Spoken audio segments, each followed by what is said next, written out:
Every year, Barrett-Jackson, the world's greatest collector car auctions, brings together 50 of the most incredible custom vehicles in Scottsdale, Arizona.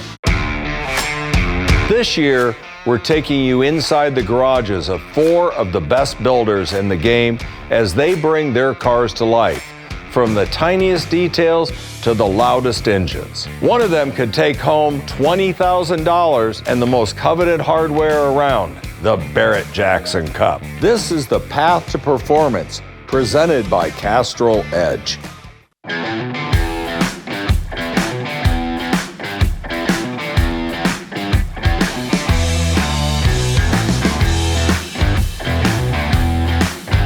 Dad and I kind of started everything back almost 23 years ago. We actually made a move out of Michigan down here to Alabama. When we first moved down here, thought we were just going to do some paint jobs, and so first car we built, we took it to Detroit and won the Riddler with it. So we thought, now what are we going to do? So then we did a 40 Willys, had a lot of awards, and then the rest is history. I think maybe what tends to set us apart from some of the other builders would possibly be my continued nod to whatever car I'm creating. A lot of guys will customize them way out of that range, which is a cool thing, but if it's a 69 Camaro, I don't want to change it so much that it doesn't look like a 69 Camaro anymore. I kind of handle the upfront stuff and the business side of it. Dad, he handles all the paint and body side of it. I feel really fortunate being able to work with my dad day in, day out. We got a great relationship. A lot of people can't do that. We make it pretty easy, so it's a good thing. It's a 61 Chevrolet Biscayne that we're building this year. We're doing a little Don Hardy engine in it that's twin turbo. Roadster shop chassis, and we're gonna have one-off wheels that we've built. We picked this car. It's just something that we both love, these bigger bodied cars. I know this car is gonna be a killer car to drive, a good riding car, good performing car. It's gonna have loads of power. We've mocked everything up. Got a little bit of plumbing to do, a little more machining work to do, and then from there we'll blow this thing apart, get it into the paint shop, do the paint work, and then we'll start final assembly on it. So that'll be real close to the show time.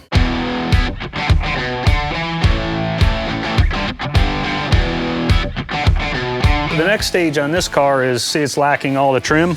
So, and if we come around here over on the other side, there's actually some of the original trim.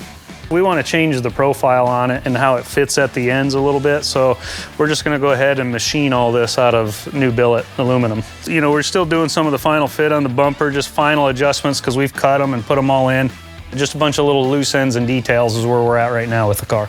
Yeah, so one of my favorite parts on this particular project, I think, is going to be the engine bay. So we've worked with Don Hardy and some of his adapters and so forth to run an old 283 small block Chevy valve cover on it to hide the coil packs on the LS.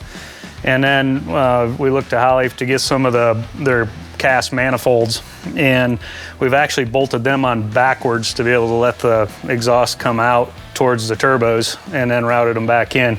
It'll easily run up north of 150 mile an hour if you want to go that fast with it. This little ducktail, I think, looks really good on them. So I like how the back glass is in them and how it tucks up underneath this. It's a pretty cool feature on these right from GM. And the cool thing is I don't have to touch it, it's cool. So the wheels are fun. Eric and I were going over, hashing back a bunch of different wheels, and I wanted it to be true to GM in some form or fashion. And we added the tri-bar on it and all that stuff. So. But those are just raw finish. We'll take them back apart after now we've checked fitment on them and do all the finishes on them.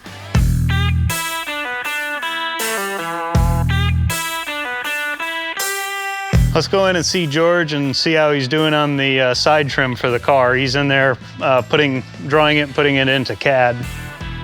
Got the original piece of trim, just kind of reverse engineering it. So this is the door trim we're working on. So what we're gonna do is a combination of new school, old school. So we're gonna go ahead and machine this a little bit longer than the door. Then we'll fit it, bolt it up to the door. And then on the ends, we'll go in and actually just hand grind and hand shape the ends of the moldings. So now that George has got the parts drawn, then he sends them out here to Wes in the machining area. Yeah, so Wes will bring the solid model in to his software here, and then he'll start choosing cutters to use and types of tool paths to use. to tell the machine how we want to go about cutting out of our big slug of aluminum to get the final piece out of it. Wes now is just getting set up on the machine. He'll probably add another vise to get the full length of that door trim, because if you visualize the door on the 61, the trim is actually longer than this table. So he'll set up a few vices on there, make a fixture plate, and then he'll cut the full length of it. He may have to stop on it, slide it down in the travel of it. And that side trim will start with these long just pieces of 6061 billet aluminum.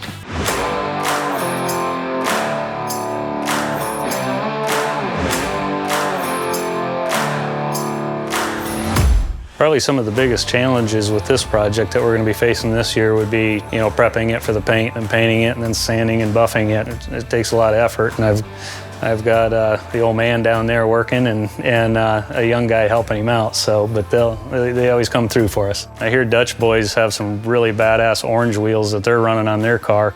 I'm anxious to see those. I'm wondering if they shouldn't have given us a call during their build. The Roadster shop building a pickup truck. See, they're up near Chicago, right? That's weird, because you'd think me being from Alabama would be building a pickup truck, right? I think there's some wannabes up there.